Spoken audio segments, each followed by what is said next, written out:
Hello guys, welcome back to Techgran learning hub. ఈరోజు మన వీడియోలో అయితే design thinking innovation chapter 1 introduction to design thinking ఈ chapter గురించి అయితే కంప్లీట్గా మనం డిస్కస్ చేసుకోబోతున్నాము. ఈ చాప్టర్లో మనకి ఏంటి అంటే కొన్ని కాన్సెప్ట్స్ ఉంటాయి. ఆ కాన్సెప్ట్స్ కనుక మనం డీటెయిల్గా తెలుసుకోగలిగితే ఎగ్జామ్లో ఎలాంటి క్వశ్చన్ అడిగినా ఈ కాన్సెప్ట్ నుంచి ఈజీగా రాసేసేయచ్చు. ఆ కాన్సెప్ట్స్ని నేను మీకు ఈరోజు ఎక్స్ప్లెయిన్ చేయబోతున్నాను. ఈ వీడియోని కనుక మీరు ఫస్ట్ నుంచి లాస్ట్ వరకు చూసినట్లయితే మీకు ఫస్ట్ చాప్టర్లో ఏ క్వశ్చన్ వచ్చినా మీరు ఈజీగా ఆన్సర్ చేసేయగలుగుతారు. అండ్ మీకు ఈ ఫస్ట్ చాప్టర్ అనేది నీట్గా అర్థమవుతుంది అన్నమాట. దీంతో కొన్ని కాన్సెప్ట్స్ మాత్రమే ఉన్నాయి. అండ్ నేను ఈ కాన్సెప్ట్స్ రిలేటెడ్ క్వశ్చన్స్ ఏ విధంగా అడుగుతారు అని కూడా నేను మీకు లాస్ట్లో చెప్తాను. So please don't skip this video anywhere, last దాకా చూడండి. అండ్ ఇఫ్ మా వీడియోస్ అనేవి మీకు ఇంట్రెస్టింగ్గా లేకపోతే యూస్ఫుల్గా అనిపిస్తే ప్లీజ్ లైక్ చేయండి అండ్ ఆల్సో సబ్స్క్రైబ్ చేయండి. Let's go in to the video. First, introduction to the design thinking elements. First మనము ఫండమెంటల్స్ ఆఫ్ డిజైన్ నుంచి వద్దాం. ఫండమెంటల్స్ ఆఫ్ డిజైన్ ఎలిమెంట్స్ అంటే ఏంటి? The fundamental of design, the basic visual tools used to build any composition.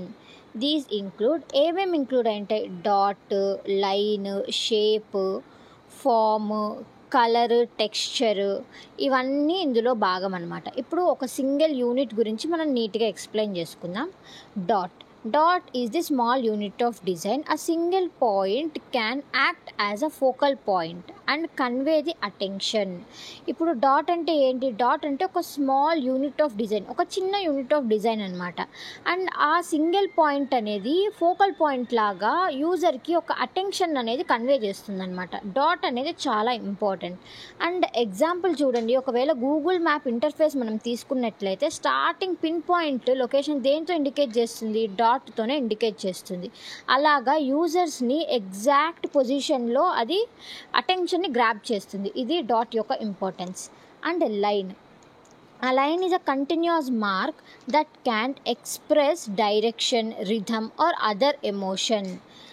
ఈ line అనేది ఒక continuous mark అనమాట. ఈ కంటిన్యూస్ మార్క్ అనేది రిథమ్ని లేకపోతే డైరెక్షన్ని లేకపోతే ఏదైనా ఎమోషన్ని ఎక్స్ప్రెస్ చేయడానికి యూస్ చేస్తామన్నమాట.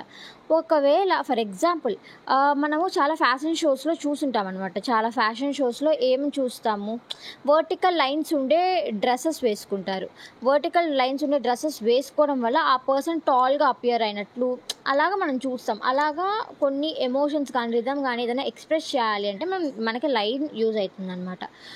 ఇంకొకటి కూడా, vertical lines suggest stability. Vertical lines అనేది స్టేబిలిటీని సజెస్ట్ చేస్తాయన్నమాట. అదే curved lines show movement and softness. Curved lines అనేవి మూమెంట్ని సాఫ్ట్నెస్ని చూపించడానికి యూజ్ అవుతాయి. అండ్ షేప్ అంటే ఏంటి? Shape is a closed line that forms 2 dimensional area.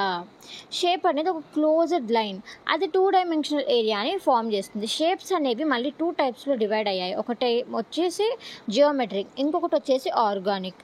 ఈ జియోమెట్రిక్లో ఎలాంటిది ఉంటాయి? మనం డైలీ యూజ్ చేసే స్క్వేర్ కానివ్వండి, సర్కిల్స్ కానివ్వండి, రెక్టాంగిల్స్ కానివ్వండి, ఇలాంటివన్నీ ఉంటాయి. ఆర్గానిక్లో ఏముంటాయి? లీవ్స్, క్లౌడ్స్, ఇలాంటి చిన్న చిన్న షేప్స్ ఉంటాయి. ఫర్ ఎగ్జాంపుల్ లోగోస్లో చూడండి, యాపిల్ లోగో తీసుకోండి, దాంతో సింపుల్ ఆర్గానిక్ షేప్ ఉంటుంది. అది బ్రాండ్ ఐడెంటిటీని కూడా పెంచుతుంది. ఇలాగా మనం లోగోస్లో షేప్స్ అన్ని యూజ్ చేస్తామన్నమాట. సో నెక్స్ట్, ఫామ్ అంటే ఏంటి? It adds depth to the shape. Form అంటే ఒక షేప్ ఉంటుంది కదా, దానికి డెప్త్ యాడ్ చేయడానికి మనం ఈ ఫామ్ని యూజ్ చేస్తామన్నమాట.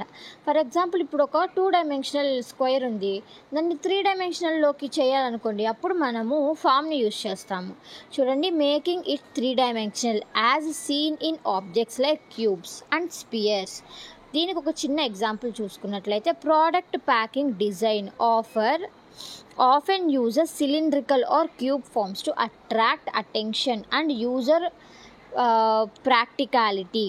అంటే ఏంటి? ఇప్పుడు ప్రోడక్ట్ ప్యాకింగ్లో మనకు సిలిండ్రికల్ షేప్స్ ఎక్కువ వస్తాయి. ఇప్పుడు ఫర్ ఎగ్జాంపుల్ ఏదైనా ప్యాక్ చేయాలనుకోండి, ఒక క్యూబ్ లాంటి స్ట్రక్చర్లో మనం ప్యాక్ చేసామనుకోండి, అది ఇంకా అట్రాక్టివ్గా ఉంటుందన్నమాట, అందరిని అట్రాక్ట్ చేస్తుంది. అలాంటిది ఫామ్ డిజైన్ అనమాట. జస్ట్ ఫామ్ అంటే ఏం లేదు, మనకి షేప్ ఉంటుంది కదా, షేప్ని కొంచెం ఇంకా యాడ్ చేసి 3D ఫామ్లో చూపించడాన్ని form అంటామన్నమాట.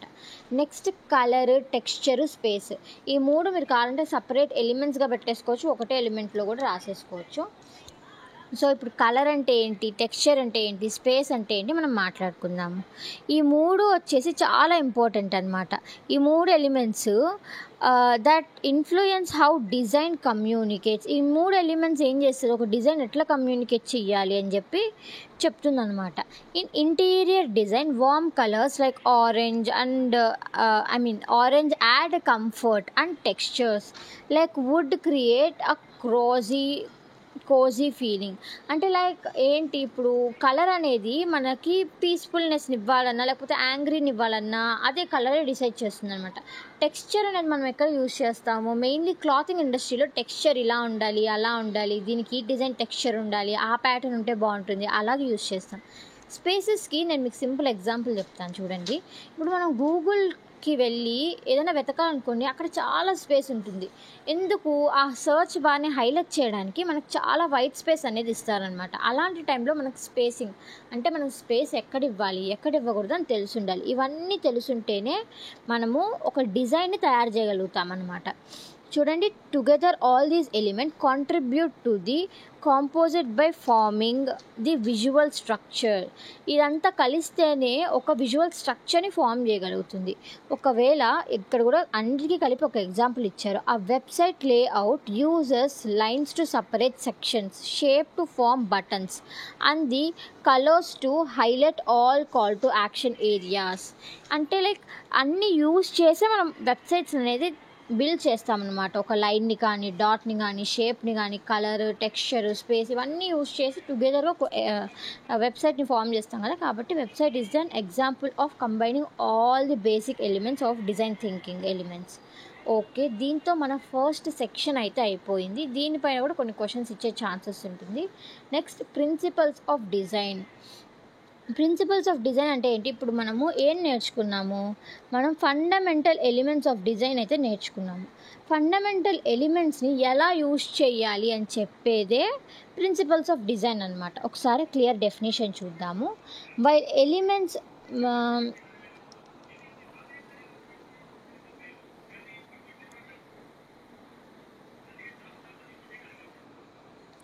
Guys, sorry for the inconvenience. Let me continue. Principles of design. Principles of design అంటే ఏంటి, while elements are what we use. అంటే మనం ఏ ఎలిమెంట్స్ని యూజ్ చేస్తాము, లేకపోతే దాన్ని ఎలా డిజైన్ చేస్తాము, అండ్ ఒక క్రియేటివ్ ప్రాసెస్ని ఎన్ష్యూర్ చేయాలి, లేకపోతే ఒక రెండు ఎలిమెంట్స్ మధ్యలో బ్యాలెన్స్ ఉండాలి అంటే మనకి ఈ ప్రిన్సిపల్స్ ఆఫ్ డిజైన్ అనేది చాలా అంటే చాలా ఇంపార్టెంట్ అనమాట. ఈ ప్రిన్సిపల్స్ ఆఫ్ డిజైన్లో ఏమేమి ప్రిన్సిపల్స్ ఉన్నాయి అంటే balance, contrast, emphasise, movement, pattern, unity, ఇవంతా ఉన్నాయన్నమాట. ఇక్కడ కూడా వైట్ స్పేస్ కూడా ఉంది. మనం ఇది 1 by 1 అయితే డిస్కస్ చేసుకుందాము. Principles of design. Principles of design అంటే ఇప్పుడే మనము చెప్పుకున్నాము. నెక్స్ట్ ఇప్పుడు బ్యాలెన్స్. బ్యాలెన్స్ అంటే డిస్ట్రిబ్యూషన్ ఆఫ్ విజువల్ వెయిట్. ఒక విజువల్ వెయిట్ని డిస్ట్రిబ్యూట్ చేయడాన్ని బ్యాలెన్స్ అంటాం అన్నమాట. It can be symmetrical, asymmetrical or radical. ఇది వచ్చేసి సిమెట్రికల్గా ఉండొచ్చు, అసిమెట్రికల్గా ఉండొచ్చు అండ్ రాడికల్గా కూడా ఉండొచ్చు అనమాట. ఒకవేళ మనం ఎగ్జాంపుల్ తీసుకుంటే ఆ కంపెనీ బ్రౌచర్ ఉంటుంది. ఒక company brochure often use symmetrical balance to look organised and professional. ఒక కంపెనీ బ్రౌచర్లో మనం సిమెట్రికల్ బ్యాలెన్స్ లుక్ యూజ్ చేయడానికి ఇది తీసుకొస్తాము అని చెప్పి ఒక సింపుల్ ఎగ్జాంపుల్ అయితే ప్రొవైడ్ చేసామన్నమాట. నెక్స్ట్ కాంట్రాస్ట్ అంటే ఏంటి? కాంట్రాస్ట్ అంటే మనం నార్మల్గా ఎడిటింగ్స్లో కానీ అక్కడ ఇక్కడ వింటూ ఉంటాము. ఇప్పుడు కాంట్రాస్ట్ అంటే different in colours, size or shape to highlight key areas. అంటే కాంట్రాస్ట్ అంటే ఏం లేదు, కలర్లో కానీ, సైజ్లో కానీ, షేప్లో కానీ ఏదైనా డిఫరెంట్గా పెట్టి ఆ కీ ఏరియాస్ని హైలైట్ చేసామనుకోండి, దాన్ని కాంట్రాస్ట్ అంటామన్నమాట. ఫర్ ఎగ్జాంపుల్, ఏది ఎగ్జాంపుల్గా చెప్పొచ్చు మనము, ఇన్ పోస్టర్స్లో white text on black background provides high contrast and better readability. మనకి పోస్టర్స్ ఉంటాయి, బయట చాలా చూస్తూ ఉంటాము, ఫ్లెక్సీస్ కానీ పోస్టర్స్ కానీ. ఇందులో వైట్ టెక్స్ట్ ఉన్నప్పుడు దానిపైన బ్లాక్ బ్యాక్గ్రౌండ్ ఉంటే చాలా కాంట్రాస్ట్గా ఉంటుంది, మనకి చదవడానికి కూడా అట్రాక్టివ్గా ఉంటుంది కదా, అది కాంట్రాస్ట్ అంటే. ఎంఫసైజెస్ అంటే ఏంటి? Drawing attention to a focal point in the design. ఒక ఫోకల్ పాయింట్కి అటెన్షన్ ఇచ్చామనుకోండి, దాన్నే ఎంఫసైజెస్ అంటాము. ఎగ్జాంపుల్ చూడండి, in magazine ads a large product image at the centre that creates emphasise. ఇప్పుడు ఒక మ్యాగజైన్ తీసుకున్నాం అనుకోండి, యాడ్స్ అనేవి పెద్ద పేపర్ ఉంటుంది, ఆ పెద్ద పేపర్లో మధ్యలో ఇస్తారనమాట, పక్కన అంతా టెక్స్ట్ ఇచ్చేస్తారు. ఇది యూజర్ ఫోకల్ని గ్రాప్ చేస్తుంది అనమాట. అంటే ఫస్ట్ మనం టెక్స్ట్ చూడం, ఫస్ట్ మనం ఆ ఇమేజ్నే చూస్తామన్నమాట. అలాగా మన ఐస్ని అట్రాక్ట్ చేస్తుంది అనమాట. Drawing attention to the focal point is nothing but emphasise అండి. అండ్ మూమెంట్ అంటే ఏంటి? Leading the viewer's eye across the design using the directional lines or shapes. అంటే ఇప్పుడు మనము ఏదో ఒకటి చూస్తున్నాం, అంటే యూజర్స్ ఏదో ఒకటి చూస్తున్నారు, చూస్తూ అంటే లైక్ ఆ డైరెక్షన్లోనే చూస్తున్నాం. అది ఎందుకు చూస్తున్నాం? ఆ లైన్స్ని బట్టి, లేకపోతే ఆ షేప్స్ని బట్టి చూస్తున్నాం. ఫర్ ఎగ్జాంపుల్ ఏంటి, ఇప్పుడు మనం ఏదైనా బొమ్మ చూస్తున్నాం అనుకోండి, ఆ బొమ్మలో ఒక పార్ట్ ఉంటుంది. ఫర్ ఎగ్జాంపుల్ మనం బ్రెయిన్ డయాగ్రామ్ చూస్తున్నాము, లేకపోతే ఇంటెస్టైన్ డయాగ్రామ్ చూస్తున్నాం అనుకోండి, అదొక్కటే ఉండదు కదా, సబ్ పార్ట్స్ కూడా ఉంటుంది. అక్కడ యారో మార్క్ ఇచ్చి ఇది ఈ నేమ్, ఈ సబ్ హెడింగ్, ఈ లేబుల్ అని ఇస్తారు. అప్పుడు మనం ఆ లైన్ని బట్టి అదేంటి అని చూస్తాం. అంటే మనకు తెలియకుండానే మనం ఒక డయాగ్రామ్ నుంచి ఇంకో ప్లేస్కి వెళ్తున్నాం. అది ఎవరు తీసుకెళ్తున్నారు? మనల్ని ఏదో ఒక లైన్ కానీ అలాంటిది తీసుకెళ్తుంది. అంటే మూమెంట్ ఉంది దాంతో లైన్స్లో, కాబట్టి దాన్ని మూమెంట్ అంటామన్నమాట. ఎగ్జాంపుల్ చూడండి, arrows in infographics guide the reader through the step by step instructions. అర్థమైందా? సో నెక్స్ట్ ప్యాటర్న్ అంటే ఏంటి? Repetition of elements to create a rhythm. For example patterns అనేది ఎక్కువ మనం డ్రెస్సెస్ పైన చూస్తాం. ఆ డ్రెస్సెస్ పైన ఒక్కటే డిజైన్ ఉంటుందన్నమాట. ఆ డిజైన్ రిపిటేటివ్గా ప్రతి చోట ఉంటుంది, దాన్నే రిథమ్ అంటారు. ఫర్ ఎగ్జాంపుల్ ఇప్పుడు ఒక పీకాక్ ఉందనుకోండి ఒక శారీ పైన, ఆ శారీ మొత్తం పీకాక్ డిజైనే ఉంటుంది, ఒక్క పీకాక్ అనేది ఉండదు కదా. శారీ మొత్తం పీకాక్ డిజైన్ రిపిటేటివ్గా ఉంటుంది కాబట్టి దాన్ని మనం ప్యాటర్న్ అంటున్నాం అన్నమాట. ఇక్కడ కూడా చూడండి, ఎగ్జాంపుల్గా అదే ఇచ్చారు. In textile design repeating floral motives from a pattern on fabric. Okay, next unity అంటే ఏంటో చూద్దాం. Visual harmony where all parts of the design feel connected. అంటే అన్ని పార్ట్స్ కనెక్టెడ్గా ఉంది అనుకోండి, హార్మోనీతో అన్ని పార్ట్స్ డిజైన్ అనేది కొంచెం కంఫర్టబుల్గా కనెక్టెడ్గా ఉంది అనుకోండి, దాన్ని యూనిటీ అంటామన్నమాట. ఇప్పుడు ఫర్ ఎగ్జాంపుల్ మనం అన్నీ యూజ్ చేసాము, లైన్స్ యూజ్ చేసాము, షేప్స్ యూజ్ చేసాము, రిథమ్ యూజ్ చేసాము, ప్యాటర్న్స్ యూజ్ చేసాము, కాంట్రాస్ట్ యూజ్ చేసాము, అన్నీ యూజ్ చేసాం. కానీ జస్ట్ ర్యాండమ్గా ఎక్కడ పడితే అక్కడ ఉన్నాయి మన పోస్టర్లో కానీ లోగోలో కానీ, అప్పుడు చూడడానికి కంఫర్ట్గా ఉంటుందా? ఉండదు. కాబట్టి అంత ఒక హార్మోనీతో ఒక డిజైన్తో కనెక్టెడ్గా ఉంటేనే అప్పుడు మనకు చూడడానికి అట్రాక్టివ్గా ఉంటుంది. అంటే ఎన్ని ఉన్నా మనకి యూనిటీ ఉంటేనే అది బాగుంటుందన్నమాట. ఎగ్జాంపుల్ చూడండి, ఆ mobile app with consistent colours, fonts and button styles shows unity. ఒక మొబైల్ యాప్ తీసుకొని దానికి ఎగ్జాంపుల్ అనేది చెప్పామన్నమాట. ఇప్పుడు వైట్ స్పేస్ అనేది ఎందుకు యూజ్ చేస్తుంది? The empty space that give breathing room and prevents the clutter. అంటే ఏంటి? ఇప్పుడు ఎంప్టీ స్పేస్ ఇచ్చింది అనుకోండి, ఇప్పుడు జస్ట్ నార్మల్గా ర్యాండమ్గా చదివే బదులు ఆ చదివేదానికి ఎంప్టీ స్పేస్ వచ్చినప్పుడు మనం ఆగి ఆ ముందు లైన్ ఏముంది అనేసి అర్థం చేసుకుంటాం అనమాట. అది ఎంప్టీ స్పేస్కి బాగా యూజ్ అవుతుంది. ఇందాక నేను చెప్పా కదా గూగుల్ హోమ్ పేజ్ గురించి, అది కూడా ఇక్కడ ఉందన్నమాట. చూడండి, Google home page uses lot of white space to keep focus on search bar. All these principles work together to make design visually appealing and effective. Okay, ఇప్పుడు మన సెకండ్ పార్ట్ అనేది అయిపోయింది. సెకండ్ పార్ట్ ఏంటి? Principles of design. దీంట్లో నుంచి కూడా questions అడిగే chances ఉంటుంది. ఇదంతా నీట్గా నేర్చుకెళ్ళి ఒక్కొక్కదానికి ఒక్కొక్క డయాగ్రామ్ కానీ అలాగే ఏమైనా వేశారనుకోండి, పక్కా మీకు సెమ్లో మంచి మార్క్స్ అయితే వస్తాయి. ఇది స్కోరింగ్ సబ్జెక్ట్ కాబట్టి మీరు దీన్ని నార్మల్గా ఈ వీడియో చూసి ఒక్కసారి ఈ పీడిఎఫ్ని చదవండి. లైక్ నేను మీకు ఈ పీడిఎఫ్ లింక్ అనేది డిస్క్రిప్షన్లో ఇస్తాను, ఒకసారి చూడండి, చూసి చదువుకోండి. సో దాట్ మీకు అంత బాగా అయితే అర్థమవుతుంది అనమాట. ఇప్పుడు వాట్ ఈజ్ డిజైన్ థింకింగ్? ఇప్పుడు వరకు మనము ఇంట్రడక్షన్ టు డిజైన్ థింకింగ్ అన్నాము, ఎలిమెంట్స్ చూసాము, ప్రిన్సిపల్ చూసాము. ఇప్పుడు డిజైన్ థింకింగ్ అంటే అసలు ఏంటి అనేది చూద్దాము. Design thinking is a human centred approach to the problem solving. మనకి ప్రాబ్లమ్ సాల్వింగ్ అనేది ఉంటుంది కదా, అది హ్యూమన్ సెంటర్డ్ నుంచి జరుగుతుంది అనమాట. అంటే ఇప్పుడు నార్మల్గా ఏదైనా ఎలా జరుగుతుంది, వాళ్ళకి నచ్చినట్లు వాళ్ళు చేసుకుంటూ పోతారు ఎవరు మేనేజర్స్. కానీ డిజైన్ థింకింగ్లో అలా కాదనమాట. హ్యూమన్స్ చుట్టూ తిరుగుతుంది. అంటే యూజర్స్కి ఎలాంటి ప్రోడక్ట్ ఇస్తే బాగుంటుంది అని చెప్పి గ్రౌండ్ లెవెల్ నుంచి వస్తారనమాట. దాన్నే హ్యూమన్ సెంటర్డ్ అప్రోచ్ అంటాము. It encourages empathy, experimentation and collaboration to generate innovative solutions. ఇది వచ్చేసి ఎంపతిని, కొలాబరేషన్ని, ఇన్నోవేటివ్ సొల్యూషన్స్ని వీటన్నిటి ఎంకరేజ్ చేస్తుంది అనమాట. దానివల్ల ఎక్స్పెరిమెంటేషన్ అనేది కూడా పెరుగుతుంది. Unlike the traditional problem solving that jumps into solution, design thinking deeply understand the user needs. మామూలుగా ట్రెడిషనల్ ప్రాబ్లమ్ సాల్వింగ్ అనేది డైరెక్ట్గా సొల్యూషన్లోకి వెళ్ళిపోతాం అన్నమాట. కానీ డిజైన్ థింకింగ్లో మనము డీప్గా అండర్స్టాండ్ చేసుకుంటాం అన్నమాట. ఒక యూజర్ నీడ్స్ ఏంటి, అవేంటి అని చెప్పేసి.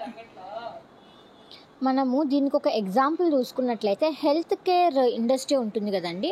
హెల్త్ కేర్లో డిజైన్ థింకింగ్ ఎలా హెల్ప్ అవుతుంది అంటే, వాళ్ళు లో కాస్ట్ ఇంక్యుబేటర్స్ అనేవి బేబీ ఫర్మెంటేషన్ అంటే లైక్ ప్రీమెచ్యూర్గా ఉంటారు కదా, అలాగ ఫర్మెంట్ అవ్వాలి అని చెప్పేసి లో కాస్ట్ ఇంక్యుబేటర్స్ తయారు చేయాలి అని చెప్పి రూరల్ వాళ్ళకి యూజ్ అవుతుంది అని చెప్పి యూజర్ సెంట్రిక్గా ఆలోచించి India's first understanding local constraints in rural areas అనే దాన్ని కాన్సెప్ట్ని వాళ్ళు తీసుకొచ్చారనమాట. ఇప్పుడు మనము ఇంకొక చిన్న కాన్సెప్ట్ చూద్దాము. In shift focus from the functionality to the user experience, making it essential in the industries like product design, health care, education and technology.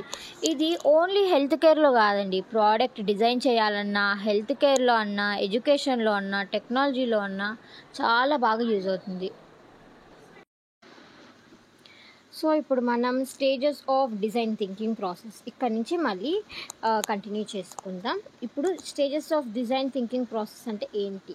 Stages of design thinking ప్రాసెస్లో 5 స్టేజెస్ అనేది ఉంటాయన్నమాట. నార్మల్గా ఇది చాలా బేసిక్, దీంతో నుంచి చాలా క్వశ్చన్స్ వచ్చే ఛాన్సెస్ ఉంటాయి. సో ఇది మాత్రం కొంచెం కేర్ఫుల్గా డయాగ్రామ్స్తో పాటు ఈ మ్యాటర్ని మనం చదువుకుంటే ఈజీగా సెమ్లో మంచి స్కోర్ అయితే చేయొచ్చు. సో ఈ మ్యాటర్ని పర్ఫెక్ట్గా నేర్చుకోండి. సో ఎంఫసైజ్ అంటే ఏంటి? Understand the users feelings, needs and challenges through the interviews. అంటే ఏంటి, ఒక యూజర్కి చాలా నీడ్స్ అనేవి ఉంటాయి, ఫీలింగ్స్ అనేవి ఉంటాయి, ఛాలెంజెస్ ఉంటాయి. అవంతా ఎట్లా తెలుసుకుంటాం మనము? ఏదో ఒక సర్వే ద్వారానే తెలుసుకోవాలి, ఇంటర్వ్యూ ద్వారానే తెలుసుకోవాలి, ఫీడ్బ్యాక్స్ కలెక్ట్ చేసుకోవాలి, అలాగా అన్నీ కలెక్ట్ చేసుకోవాలన్నమాట. దాన్ని ఎంఫసైజ్ అంటారు. ఏం లేదండి, అందరి యూజర్స్ అంటే ప్రతి ఒక్క యూజర్ అండర్స్టాండింగ్ మనం తెలుసుకోవాలన్నమాట. యూజర్ ఫీలింగ్స్ ఏముంటాయి అని చెప్పి మనం తెలుసుకోవాలి. ఏంటి, ఇప్పుడు డిఫరెంట్ యూజర్స్ ఉంటారు. ఫర్ ఎగ్జాంపుల్ అడల్ట్ యూజర్స్ ఉంటారు, కిడ్స్ ఉంటారు, సీనియర్ సిటిజన్స్ వాళ్ళు కూడా యూజ్ చేస్తూ ఉంటారు. అందరికీ తగ్గట్టు కంఫర్టబుల్గా మనది అనేది తయారు చేయాలి. ఆ స్టేజ్నే ఎంఫసైజ్ అంటారనమాట. ఒక ఎగ్జాంపుల్ చూడండి, ఒక స్టార్టప్లో స్టూడెంట్స్ని ఇంటర్వ్యూ చేశారనమాట. ఏమని ఇంటర్వ్యూ చేశారు? మీరు ఆన్లైన్ సెషన్ ఎందుకు బోరింగ్గా ఫీల్ అవుతున్నారు? ఇప్పుడు ఏదైనా ఆఫ్లైన్కి చెప్పడానికి ఆన్లైన్కి చెప్పడానికి కొంచెం తేడా ఉంటుంది కదా. నార్మల్గా కాలేజ్లో చెప్తే బాగా కొంచెం ఒక 100లో ఒక 70% అన్నా వింటాం. అదే ఆన్లైన్ క్లాస్కి వచ్చేసరికి 10% మంది కూడా వినరు. సో అలా ఎందుకు అని చెప్పి ఎంఫసైజ్ చేయడానికి ఒక ఇంటర్వ్యూలో ఒక స్టార్టప్ వాళ్ళు అడిగారనమాట. సో ఇప్పుడు డిఫైన్లో మనం ఏం చేస్తాము? మనం కలెక్ట్ చేసుకుంటాం కదా. ఫస్ట్ డెఫినేషన్ చదివేద్దాం. Narrow down the core problems by creating a clear problem statement. Example, students feel isolated during online classes due to lack of engagement. ఇప్పుడు ఏంటి, నార్మల్గా అందరి పర్స్పెక్టివ్స్ తీసుకుంటాం. డిఫరెంట్ ఏజెస్లో ఉండే వాళ్ళ పర్స్పెక్టివ్స్ అంతా మనం తీసుకుంటాం కదా. తీసుకున్నప్పుడు దాన్నంతా ప్రిసైజ్ చేసి అనలైజ్ చేసి దాన్నంతా మనము ఒక ప్రాబ్లం స్టేట్మెంట్ లాగా జనరేట్ చేయాలన్నమాట. దాన్నే మనము డిఫైన్ అంటాము. చూడండి ఇక్కడ ఉంది, creating a clear problem statement. ఇది మెయిన్ ఇంపార్టెంట్. ఇప్పుడు ఎగ్జాంపుల్, ఏంటి ఇప్పుడు చాలామందిని వాళ్ళు ఇంటర్వ్యూ చేశారు, డిఫరెంట్ కాలేజెస్ వాళ్ళని కానివ్వండి, ఎవరిని కానివ్వండి ఇంటర్వ్యూ చేశారు. అప్పుడు వాళ్ళందరూ ఒక కంక్లూజన్కి ఏమొచ్చారంటే స్టూడెంట్స్ అనేవాళ్ళు ఐసోలేటెడ్గా ఫీల్ అవుతున్నారు.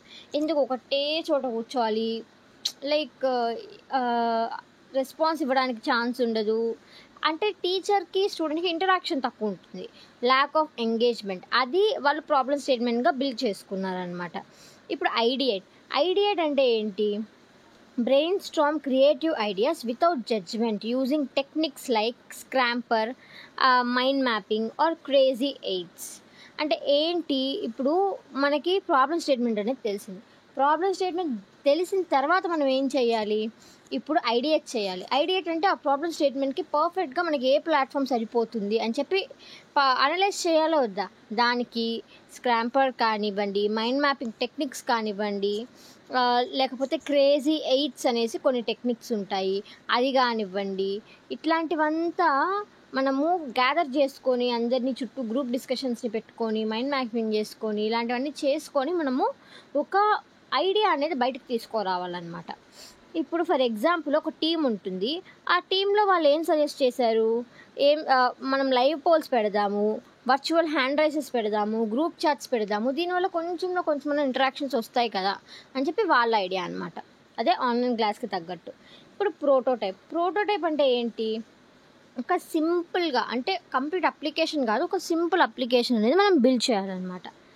Build simple low cost models or mock ups of the ideas. అంటే సింపుల్గా ఉండాలి, లో కాస్ట్లో మోడల్స్ అన్న తయారు చేయాలి, లేకపోతే మాకప్స్ ఆఫ్ ది ఐడియాస్ అన్న మనం తయారు చేయాలన్నమాట. For example they create a clickable prototype of an interactive class interface. Just complete ప్రోడక్ట్కి మనం వెళ్ళే ముందు ఒక 1 యూజర్ అనే యూజ్ చేసే విధంగానే మనం ప్రోటోటైప్ అనేది జనరేట్ చేయాలన్నమాట. దానివల్లే కదా మనకు సక్సెస్ అవుతుందా ఫెయిల్యూర్ అవుతుందా ప్రోటోటైప్ ద్వారా అర్థమవుతుంది. నెక్స్ట్ ఫైనల్ స్టేజ్ టెస్ట్ అనేది ఫైనల్ అనమాట. Share the prototype with the users and gather feedback to refine the solution.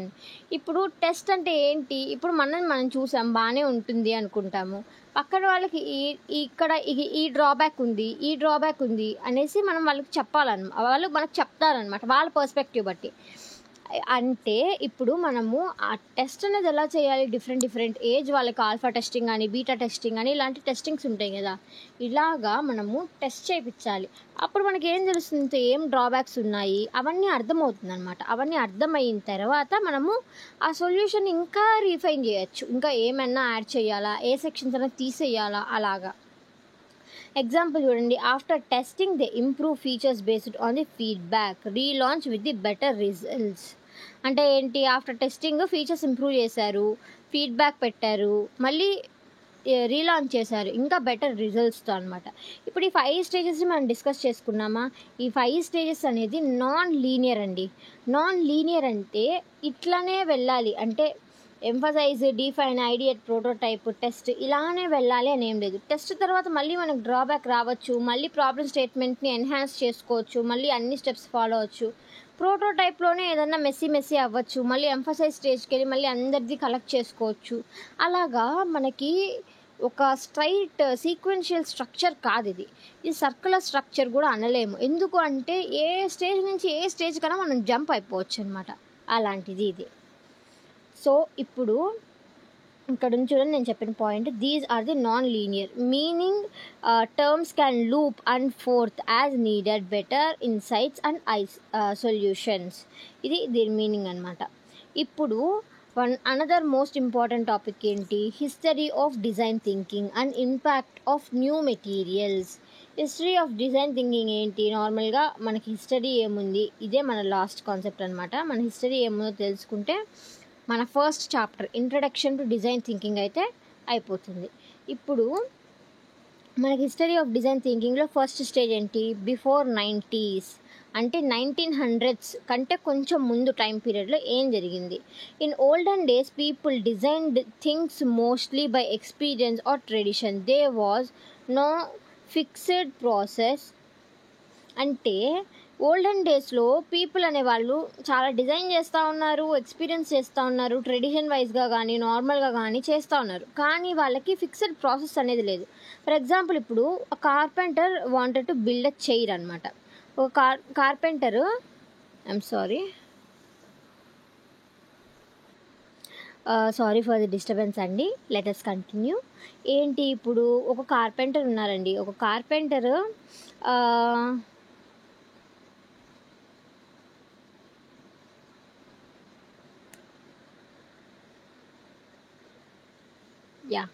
ఒక కార్పెంటర్ ఉన్నారు. ఆ కార్పెంటర్ చైర్ని బిల్డ్ చేయాలి అనుకుంటున్నాడు. He just copied the old models or used trial and error. ఇప్పుడు ఒక carpenter chair తయారు చేయాలనుకుంటున్నాడు. అతనికి ఏం చేయాలో తెలియదు. ఓల్డ్ మోడల్ ఉంది, ఒక 4 legs ఉంది, అలానే తయారు చేసేసి పక్కన పెట్టేశాడు. ఇప్పుడు కొత్త మెటీరియల్తో ఏదైనా ట్రై చేయాలి అని చెప్పి అనుకుంటాడు అనమాట. నాట్ ఓన్లీ వుడ్, ఇంకా ఏదైనా కొత్త మెటీరియల్తో తయారు చేద్దాము, చైర్ ఎట్లా వస్తుందో చూద్దాము. ఫర్ ఎగ్జాంపుల్ 3 legs పెడితే సపోర్ట్ ఇస్తుందా, అలాగా కార్పెంటర్ ట్రై చేస్తున్నాడు అనమాట. మనకి ముందుగానే తెలియదు ఏది. Trial and error. కంప్లీట్గా ఆ మోడల్ని చేసిన తర్వాత ఎలా ఉందో చూసిన తర్వాతనే మనము ముందుకు వెళ్ళగలుగుతాం అనమాట. అలాంటిది ఈ స్టేజ్లో ఉంది. They focused on just making the product work. For example, if someone made a bag, they only thought that about carrying items, not comfort or design. So in this stage, design was more about making rather than solving the problems creatively. 90sలో ఎలా ఉండేదంటండి, ఇప్పుడు ఒక bag తయారు చేయాలనుకోండి, ఆ bag వాళ్ళు ఏ పర్స్పెక్టివ్లో ఆలోచించేవారు, only మన things అనేది carry చేస్తే చాలు అనుకునేవాళ్ళు. కానీ ఇప్పుడు అలా ఉందా? డిజైన్ ఎలా ఉంది, వెయిట్లెస్గా ఉండే బ్యాగ్, జిప్స్ ఎన్ని ఉన్నాయి, ఎన్ని కంపార్ట్మెంట్స్ పడుతుంది, ఇవన్నీ అనలైజ్ చేస్తున్నారు. అప్పుడు అవంతా లేవు. Just normal bag is bag. అంటే ఇందులో ప్రాబ్లమ్ సాల్వ్ చేయడానికి, అంటే ఒక ప్రోడక్ట్ తయారు చేయడానికి చూస్తారు కానీ ప్రాబ్లమ్ని సాల్వ్ చేయడానికి చూడరు అనమాట. దాని తర్వాత 1990sలో ఏమైంది, 1900sలో ఏమైంది అంటే, in early 1900s the industrial revolution changed everything. Factories started making many products but they did not always match what people really needed. దీంట్లో వచ్చేసి రెవల్యూషన్ అనేది కంప్లీట్గా చేంజ్ అయిపోయింది అనమాట. ఫ్యాక్టరీస్ చాలా ప్రోడక్ట్స్ని తయారు చేస్తూ ఉంది, కానీ వీళ్ళు ఎప్పుడు పీపుల్కి ఏది రియల్గా కావాలని చెప్పి అంతగా పట్టించుకోలేదన్నమాట. So people slowly started thinking, how can we make things that really helps the users. This question started early seeds of design thinking. అంటే ఏంటి, ఇప్పుడు మనుషులు అనేవాళ్ళు అంటే లైక్ వాళ్ళే ఇండస్ట్రీ ఎక్స్పర్ట్స్, వాళ్ళు ఆలోచించారు ఎలాగ మనము ఈ థింగ్స్ అంతా నిజంగానే యూజర్స్కి హెల్ప్ అయ్యేలాగా ఎలా చెయ్యాలి అని ఆలోచించడంలో పుట్టిందే ఈ డిజైన్ థింకింగ్. అప్పుడే దీని రూట్స్ అనేవి ఫామ్ అయ్యాయి అన్నమాట. అర్థమైందా? ఇప్పుడు for example people wanted to watch radios but they were too big and hard to use. Designers started asking, how can we make it smaller and easier? అంటే radio ఉంది కానీ చాలా పెద్దదిగా ఉంది, అది కొంచెం హార్డ్గా ఉంటుంది యూజ్ చేయడానికి. కాబట్టి డిజైనర్స్ వాళ్ళనే కొంచెం గ్రూప్గా పెట్టుకొని ఎలా చేయాలి అలా అడుగుతూ డిస్కషన్స్ పెట్టుకుంటూ వచ్చారనమాట. దాని తర్వాత 1950sలో 1980s ఏమైంది, during this time people began mixing creativity and logic to solve problems. అంటే వీళ్ళు ఏం చేశారు, క్రియేటివిటీని లాజిక్ని మిక్స్ చేశారనమాట. Instead of jumping to the solution first, they try to understand the problem better.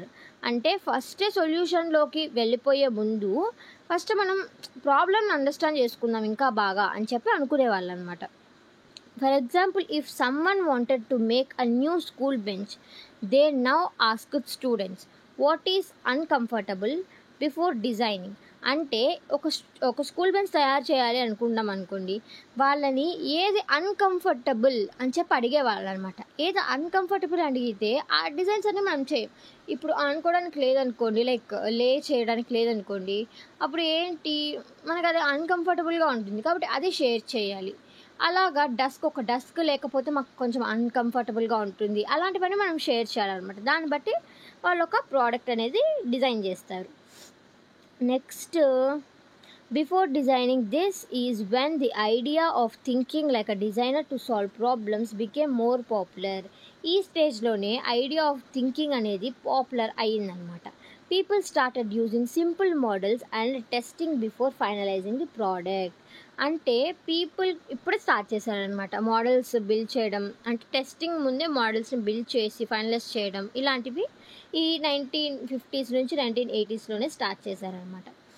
ఇప్పుడు 1990స్లో ఏమైంది? In this time design started becoming more human centred. That means before designing anything people try to understand what users really feel, think and need. ఈ స్టేజ్లో ఏమైందండి? ఈ స్టేజ్లో people ఇంకా అంటే industry experts అనేవాళ్ళు ఇంకా హ్యూమన్ సెంటర్డ్గా ఆలోచిస్తున్నారు అనమాట. అంటే హ్యూమన్ చుట్టూనే తిరుగుతూ సర్వేస్ చేస్తూ లాట్స్ ఆఫ్ ఫీడ్బ్యాక్స్ తీసుకుంటూ అంతా యూజర్స్కి ఎలా కావాలి, హ్యూమన్స్కి ఎలా ఉంటే బాగుంటుంది అలానే తీసుకుంటున్నారు అనమాట. అంటే ఏంటి, డిజైన్ చేయడానికంటే ముందు వాళ్ళు ఏం చేస్తున్నారు, పీపుల్ని అర్థం చేసుకోవడానికి ట్రై చేస్తున్నారు. అంటే what they really feel, what they really think, what they really need, ఇలాంటి ప్రిన్సిపల్స్ అని ఫాలో అయ్యి వాళ్ళు ముందుకెళ్తున్నారనమాట. For if they wanted to take a new mobile phone, they didn't ask just engineers, they asked users about their problems like the phone is too heavy or the buttons are too confusing. Designers then worked based on those needs, the products more useful and friendly. అంటే ఏంటండి, ఇప్పుడు first ఒక phone తయారు చేయాలనుకోండి, first ఇంజనీర్స్తో discuss చేయడం కాదు, first people దగ్గరికి వస్తున్నారు. People దగ్గరికి వచ్చి ఫోన్ హెవీగా ఉండాలా, లైట్ వెయిట్గా ఉండాలా, ముందు మేము వదిలిన మోడల్లో బటన్స్ అనేవి కన్ఫ్యూజింగ్గా ఉందా, అలాగా క్వశ్చన్స్ అడుగుతున్నారు. దాని తర్వాత వాళ్ళ ఇన్పుట్ని తీసుకెళ్ళి డిజైనర్స్కి చెప్తున్నారు అనమాట. కాబట్టి డిజైనర్స్ కూడా స్లోగా ఆ పద్ధతికే షిఫ్ట్ అయ్యారనమాట. అంటే design thinking is slowly moved from just designers to business, schools and other fields. అంటే బిజినెస్లో మాత్రమే కాదు, సిలబస్ అంటే స్కూల్స్లో కూడా, బిజినెస్లో కూడా, అలాగే అదర్ ఫీల్డ్స్లో కూడా ఈ డిజైన్ థింకింగ్ అండ్ ఇన్నోవేషన్ అనేది అంతే ఇంపార్టెంట్. ఇప్పుడు ప్రజెంట్ ఎక్కడుంది? present day. Now, design thinking is used everywhere in apps, education, healthcare, banking, and more. The focus is always on the user experience. For example, అంటే like ఇది explain చేస్తాను first. ఇప్పుడు design thinking అనేది ఎలా ఉంది అంటే, design thinking ఇప్పుడు everywhere design థింకింగే ఉంది. ప్రతి ఒక్క చోట డిజైన్ థింకింగ్ ఉందన్నమాట. ఒక యాప్ తీసుకోండి, దాంట్లో డిజైన్ థింకింగే. ఎడ్యుకేషన్ తీసుకోండి, డిజైన్ థింకింగ్. హెల్త్ కేర్లో ఉంది, బ్యాంకింగ్లో ఉంది, వాట్ నాట్, ప్రతి ఒక్క దాంతో ఉందన్నమాట. వాళ్ళు ఏం చేస్తారు, ఆల్వేస్ యూజర్ ఎక్స్పీరియన్స్ పైనే ఫోకస్ చేస్తూ ఉంటారనమాట. For example, when designing a hospital room, people ask what makes patient feel calm or how can we reduce waiting time. Then they build the rest ideas and they build and test the ideas. అంటే ఏంటి, first ఒక hospital room కట్టే ముందు first వాళ్ళు పేషెంట్ని అడుగుతారు అనమాట. Patients కాదు, నార్మల్గా జనరల్గా పీపుల్ని, మీ పేషెంట్స్ కామ్గా ఉండాలంటే ఎట్లాంటి ఎన్వైర్న్మెంట్ ఉంటే బాగుంటుంది, వెయిట్ టైం రెడ్యూస్ చేయాలంటే ఏం ఐడియాస్ ఉండాలి, అలాంటివన్నీ ఫస్ట్ డైరెక్ట్గా యూజర్ ఇంటరాక్షన్ ఉంటుంది అనమాట. దాని తర్వాత వాళ్ళు బిల్డింగ్ చేయడానికి, దాని తర్వాత ఐడియాస్ని టెస్ట్ చేయడానికి ఉంటుందన్నమాట. Thanks to new tools like online surveys, 3D printing and feedback apps, design thinking has become faster and smarter. Today it helps creating new solutions that are not only creative but also practical and helpful in the real life. అంటే ఏంటండి, ఇక్కడ thanks దేనికి చెప్తున్నారు, new టూల్స్కి చెప్తున్నారు అనమాట. Online surveys వచ్చేసాయి, మనం pen paper తెచ్చుకొని పీపుల్ దగ్గరికి వెళ్ళాల్సిన అవసరం లేదు. ఒక పోస్ట్ పెడితే వాళ్ళే ఆన్లైన్ సర్వేస్లో మనకి ఆన్సర్ చేస్తారనమాట. దాని తర్వాత 3D ప్రింటింగ్ ఉంది. 3D ప్రింటింగ్ అంటే ఏంటి, ఇప్పుడు మనకు ఐడియా ప్లాన్ ఉంది, హాస్పిటల్ రూమ్ ఎలా కట్టాలి, ఇలా కడితే బాగుంటుందని చెప్పి దానికి నీట్గా 3D ప్రింటింగ్ వేసి మన మేనేజర్కో, హైయర్ అఫీషియల్కో, లేకపోతే మనమే అనలైజ్ చేయడానికి కూడా దాన్ని యూజ్ చేసుకోవచ్చు అనమాట. దాని తర్వాత ఫీడ్బ్యాక్ యాప్స్ ఉన్నాయి. అలాగా డిజైన్ థింకింగ్ అనేది ఇంకా స్మార్టర్గా, ఫాస్టర్గా ఎవాల్వ్ అవుతుందన్నమాట ఈ రోజుల్లో. కాబట్టి ఈ రోజుల్లో క్రియేటింగ్ న్యూ సొల్యూషన్స్ అనేది క్రియేటివ్గా మాత్రమే కాదు, ప్రాక్టికల్గా కూడా హెల్ప్ అవుతుంది. ఇదే మన ఇవాల్టి ఫస్ట్ చాప్టర్ అండి. ఈ ఫస్ట్ చాప్టర్లో ఇప్పుడు ఏమేమి క్వశ్చన్స్ రావచ్చు అనేది చూద్దాము. ఇప్పుడు చూడండి ఇక్కడ మనకి ఏమేమి క్వశ్చన్స్ ఉన్నాయి. What are fundamental elements of design thinking అని చెప్పి ఫస్ట్ క్వశ్చన్ అయితే మనకు ఉంది ఇక్కడ. ఓకే, ఇప్పుడు ఇది ఎందుకు పనికొస్తుంది మనకి ఇక్కడ, లైక్ ఈ క్వశ్చన్స్ అనేది కూడా మనము చదువుకున్నాం. What are the fundamental elements of design అని చెప్పి స్టార్టింగ్లో లైన్ డాట్ అవన్నీ చదువుకున్నాం కదా, అదే అన్నమాట ఎలిమెంట్స్. సేమ్ ఇక్కడ కూడా ఉంది. How dots lines shapes and forms contribute the composition అని చెప్పుంది. నెక్స్ట్ ఏముంది ఇక్కడ, what are the principles of design అని చెప్పుంది. ప్రిన్సిపల్స్ ఆఫ్ డిజైన్ అంటే ఏంటి, మనం ఎమోషన్స్ కానీ అది కొన్ని చెప్పుకున్నాం కదా, అవంతా ప్రిన్సిపల్స్ ఆఫ్ డిజైన్ కిందకు వస్తాయన్నమాట. గైడ్ చేయడానికి ఏమేమి ఉంటుంది, లైక్ మనం ఎన్ని చెప్పుకున్నాం, ఒక 5-6 ఆర్ చెప్పుకున్నాం కదా, అవన్నీ ఇక్కడ రాసేస్తే సరిపోతుంది అనమాట. దాని తర్వాత ఏంటి, how to balance contrast emphasise, ఇదే అంటే ప్రిన్సిపల్స్ అంటే ఇవే అనమాట. Balance, contrast, emphasise, movement, pattern, unity, white space, ఇవన్నీ మనకి ప్రిన్సిపల్స్ ఆఫ్ డిజైన్ కిందకు వస్తాయన్నమాట.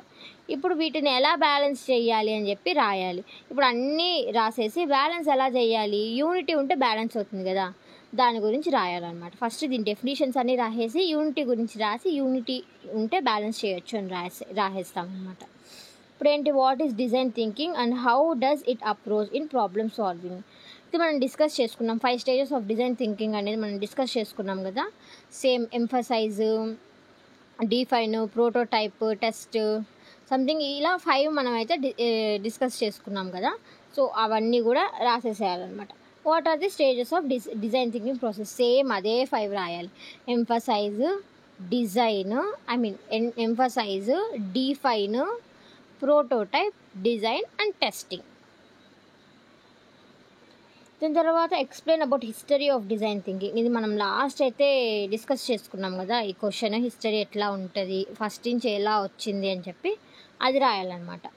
How do new materials impact design thinking process, ఇది నార్మల్గా మనం అన్ని క్వశ్చన్స్ చెప్పుకున్నాం కదా, దాంతో నుంచి అంతా తీసుకొని న్యూ మెటీరియల్స్ పైన డిజైన్ థింకింగ్ ఇంపాక్ట్ ఎలా ఉంటుందంటే మళ్ళీ మనం 5 స్టేజెస్ రాస్తాం అనమాట. ఆ 5 స్టేజెస్ రాసి ఏదైనా స్మాల్ ఎగ్జాంపుల్ తీసుకొని రాస్తాం. ఫర్ ఎగ్జాంపుల్ మనం ఆన్లైన్ క్లాసెస్ డిస్కస్ చేసుకున్నాం కదా, ఆ ఎగ్జాంపుల్ రాస్తే సరిపోతుంది.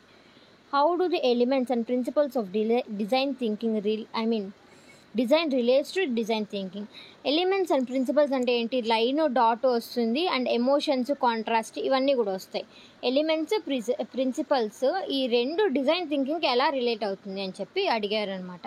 ఇప్పుడు ఎలా రిలేట్ అవుతుంది, లోగోస్గా కానీ బ్యానర్గా కానీ అవన్నీ డిజైన్ థింకింగే కదా, అలాంటివన్నీ మనం రాయొచ్చు. ఫస్ట్ డెఫినేషన్స్ అన్నీ రాసేసి దాని తర్వాత కాన్సెప్ట్లోకి వెళ్ళి అది ఒక పారాగ్రాఫ్ 2 పారాగ్రాఫ్ రాస్తే సరిపోతుంది అనమాట.